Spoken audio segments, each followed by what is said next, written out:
You know how that manages the lifestyle, and on top of that, we are having the circular economy, right?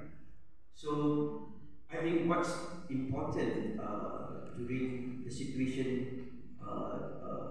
in Singapore, COVID, for that matter, I think everybody in terms of the business is really a roller coaster, right?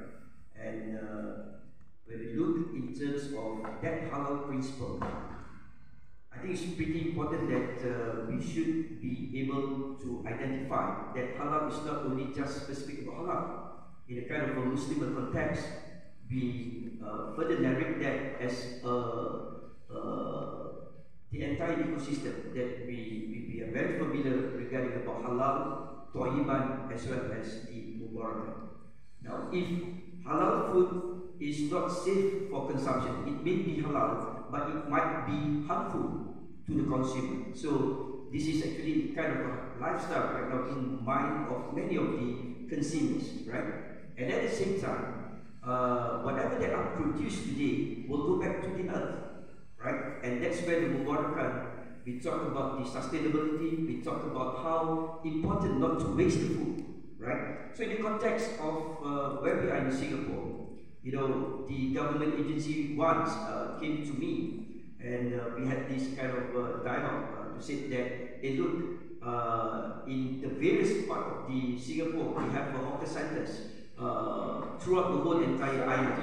Sorry to interrupt, but I think we are going out of the topic and the question. What was my question is, Yeah. would the people of Singapore, like, because we are coming from there, would they be willing to visit countries that, even if not halal certified, are in fact halal because they are producing food, not using some artificial additives, so basically they are doing it?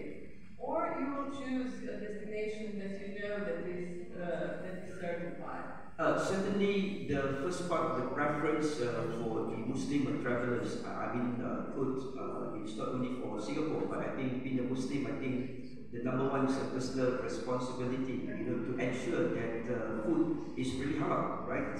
You need to verify, you need to really validate, but of course, in certain form of constraint, there are balance, and basically from within the wisdom of one, because halal is actually in every responsibility of the Muslim. It should not just be regarded from the certification. Certification is actually good. It basically provides the kinds of needs for all the consumers, particularly. So, but of course, for the Singaporean, we love to travel any part of the world. And of course, in Singapore, I've been taught, you know, how to actually look in terms of the balance perspective in terms of own personal consumption.